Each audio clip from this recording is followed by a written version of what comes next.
Shalom Alaihim. Ibu bapak, saudari-saudara dan anak-anakku yang terkasih dalam Kristus Yesus.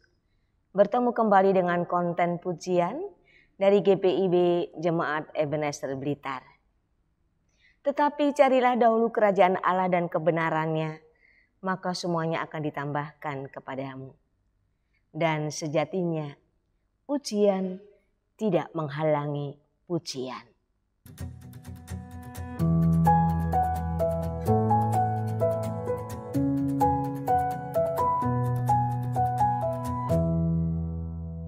Firman Tuhan yang terambil dari 1 Korintus pasal 12, kita akan membaca ayat ke-7 sampai dengan 9.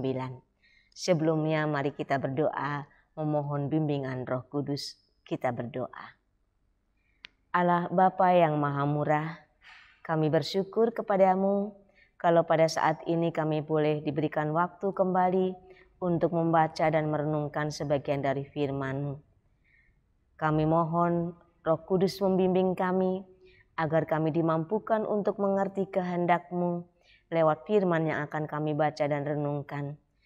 Dengan pertolongan Roh Kudus kami juga dimampukan untuk memberlakukan firman-Mu ini dalam kehidupan kami sehari-hari. Bersabdalah kepada kami Bapa, kami anak-anak-Mu sedia mendengarkan-Mu. Di dalam Kristus Yesus, firman dan kebenaran, kami berdoa. Amin.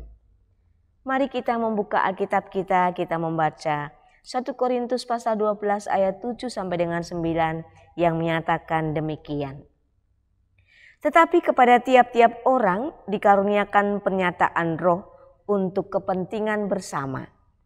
Sebab kepada yang seorang roh memberikan karunia untuk berkata-kata dengan hikmat, dan kepada yang lain roh yang sama memberikan karunia berkata-kata dengan pengetahuan. Kepada yang seorang, roh yang sama memberikan iman. Dan kepada yang lain, ia memberikan karunia untuk menyembuhkan. Demikian pembacaan firman Tuhan saat ini. Mari kita bersama merenungkannya. Ibu bapak, saudari-saudara dan anak-anakku yang terkasih, dalam bacaan kita saat ini Paulus menyebutkan ada 4 contoh karunia. Yaitu yang pertama, berkata-kata dengan hikmat. Yang kedua, berkata-kata dengan pengetahuan. Sebenarnya kedua karunia yang disebutkan Paulus ini tidak menunjukkan perbedaan yang jelas antara hikmat dan pengetahuan. Namun yang utama adalah penyataan dari karunia-karunia roh ini sepatutnya berguna untuk kepentingan bersama. Yang ketiga, roh yang memberikan iman. Artinya pemberian karunia-karunia roh berguna untuk menguatkan iman bagi seluruh umat. Dan yang keempat, karunia untuk menyembuhkan. Semua karunia itu baik dan benar karena berasal dari Tuhan. Fungsi dari karunia-karunia roh ini tidak untuk dipertentangkan, tetapi saling melengkapi untuk kepentingan bersama. Ibu bapak, saudari-saudara dan anak-anakku yang terkasih, kalau kita simak dari ayat 7, kita mengetahui bahwa setiap orang Kristen itu pasti mempunyai karunia. Dikatakan pada ayat 7. Tetapi kepada tiap-tiap orang dikaruniakan penyataan roh untuk kepentingan bersama. Tiap-tiap orang bukan berarti semua manusia, tetapi setiap orang yang percaya kepada Tuhan Yesus, yang juga disebut sebagai orang Kristen, itulah yang menerima karunia. Dan kalau kita simak ayat 12 sampai seterusnya, di situ dijelaskan juga bahwa ada banyak karunia yang diberikan kepada tiap-tiap orang yang percaya kepadanya. Karunia itu berbeda dengan bakat. Kalau bakat ada pada setiap orang sejak manusia tersebut lahir. Karunia hanya diberikan kepada orang Kristen dan baru ada sejak dia percaya kepada Yesus. Berikutnya, tidak ada orang Kristen yang tidak mempunyai karunia, sehingga ia tidak dibutuhkan dalam gereja, dalam persekutuan. Setiap orang percaya kepada Tuhan Yesus pasti memiliki karunia. Juga tidak ada orang yang punya semua karunia, sehingga dia tidak membutuhkan orang lain atau karunia yang lain. Tidak. Itu dijelaskan pada ayat 21. Jadi mata tidak dapat berkata kepada tangan, aku tidak membutuhkan engkau. Dan kepala tidak dapat berkata kepada kaki, aku tidak membutuhkan engkau. Jadi masing-masing membutuhkan satu dengan yang lain untuk melengkapi di dalam melayani Dia. Tuhan menghendaki supaya kita saling melengkapi dalam bekerja sama untuk melayani Tuhan. Oleh sebab itu, mengapa Tuhan memberikan kita karunia-karunia yang berbeda? Bukan untuk kita bertentangan, bukan kita untuk saling mengunggulkan.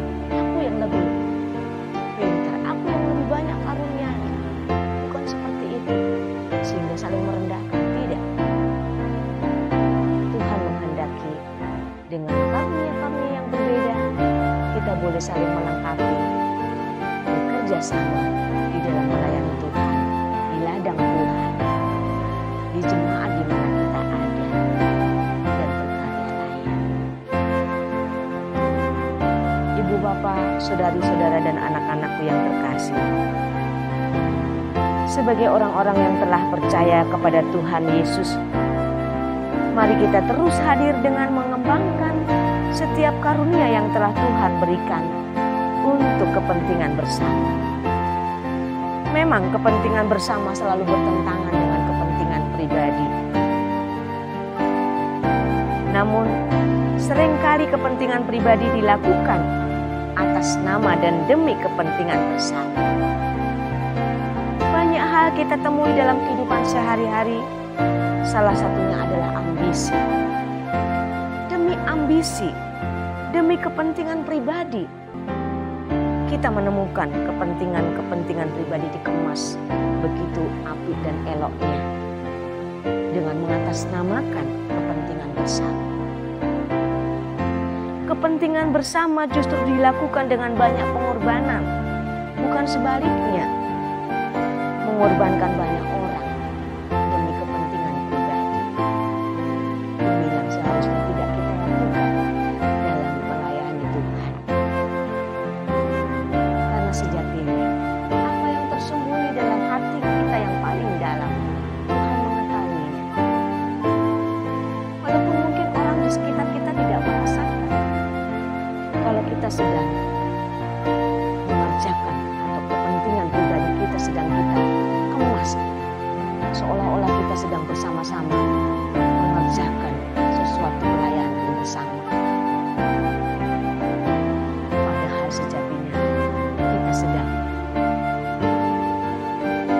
menunjukkan atau sedang mengerjakan kepentingan pribadi kita supaya dikerjakan bersama-sama banyak orang. Ambisi kita yang ada, yang menonjol di situ. Saat ini Tuhan memberikan pengajaran kepada kita lewat firman yang kita baca dan renungkan, agar kita menghargai satu dengan yang lain dengan keberbedaan karunia-karunia yang Tuhan anugerahkan kepada kita, untuk kita saling melengkapi satu dengan yang lain, sehingga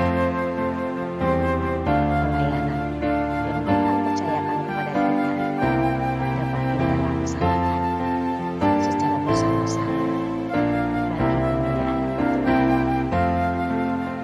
Mari dengan hati penuh sukacita kita terus melayani Tuhan dan sesama, sehingga nama Tuhan dimuliakan lewat kehadiran kita secara pribadi, persekutuan, dan di tengah masyarakat, bahkan di gereja masing-masing kita berada.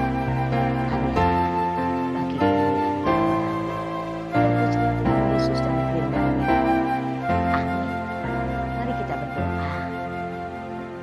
Bapa, kami sungguh berterima kasih karena Engkau menganugerahkan karunia-karunia kepada kami.